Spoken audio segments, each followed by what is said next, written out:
Se sentir lourd. Des fois, les gens se sentent archi-lourds. Agnès, la jeune sœur de Sainte-Claire, a également voulu se consacrer à Dieu dans une vie monastique. Sa famille, ne l'entendant pas ainsi, a voulu la ramener de force. Les gens qui ont été envoyés pour la porter et la ramener n'étaient pas capables de soulever cette petite femme. Plusieurs hommes, tellement elle était lourde. La lourdeur de Dieu. Des fois, les gens se sentent lourds, ne peuvent plus bouger leurs mains, ni leurs jambes, ils sont comme figés en place. 6e, distorsion et agitation du corps.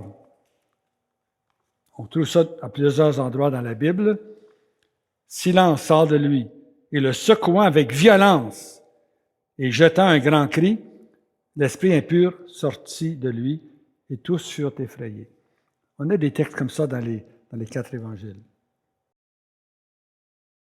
Sainte Hildegarde de Bingen avait des convulsions d'estomac. Elle écrit ceci. Finalement, dans le temps qui suivit, j'eus une vision merveilleuse et mystique au point que j'en avais des convulsions d'estomac et que mon pouvoir corporel de sensation était aboli. Il y a des choses qui arrivent quand Dieu vient nous visiter. Il ne faut pas tout attribuer à Dieu, c'est ça la question. Des réactions d'agitation sous l'action de l'Esprit Saint sont souvent le signe d'un conflit face à une faiblesse particulière ou la réaction de la chair qui refuse la présence du Saint-Esprit. Des mouvements convulsifs violents, surtout s'ils sont accompagnés de sifflements, indiquent la présence d'esprits mauvais. Des picotements. Les gens sentent des picotements. Ils sont le plus souvent dus à des forces occultes. Des sensations de brûlure peuvent l'être aussi. Faire alors une enquête auprès de la personne si elle a elle-même pratiqué ou reçu un héritage familial pour lui proposer un ministère de délivrance. Plus rarement, les picotements peuvent aussi être l'expression de la violence reçue que le corps a emmagasinée et qui quitte le corps par l'action du Saint-Esprit. Le corps a une mémoire. Une louange exubérante et prolongée, une 8e manifestation. Dans certains cas, les personnes commencent à louer Dieu et ne peuvent pas s'arrêter pendant des heures. De bien meilleures habitudes de prière sont alors prises. Une louange exubérante et prolongée est le signe d'une onction de l'Esprit Saint. Que dire du paralysé guéri à qui Jésus avait pardonné les péchés? Il s'en alla chez lui en glorifiant Dieu. La stupeur les prit tous et il glorifiait Dieu. Il fut rempli de crainte. Il disait, nous avons vu d'étranges choses aujourd'hui.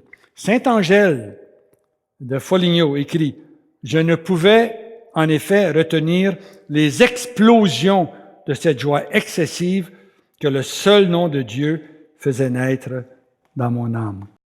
Il y a des phénomènes de lévitation qui sont très rares. J'en ai entendu parler d'un cas. Ça peut être causé par le démon, comme ça peut être causé par Dieu. Des phénomènes presque imperceptibles, des tremblements légers, le battement des paupières, une respiration profonde, une sueur superficielle, une lourdeur, une pesanteur sur la poitrine. D'habitude, de telles manifestations signalent la présence de l'Esprit Saint, les premiers signes de sa venue pour agir.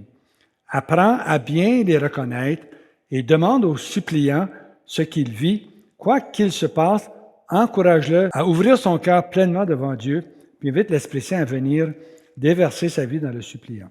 Prie simplement. Plus de toi, Seigneur. Plus de ta puissance. Viens, Seigneur.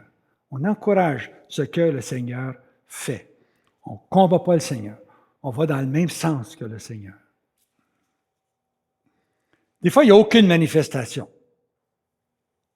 Le travail de l'Esprit Saint concerne beaucoup plus l'intérieur que l'extérieur de la personne. Il touche avant tout son cœur. Souvent, la prière ne produit aucune manifestation, mais apporte la puissance de guérison du Seigneur.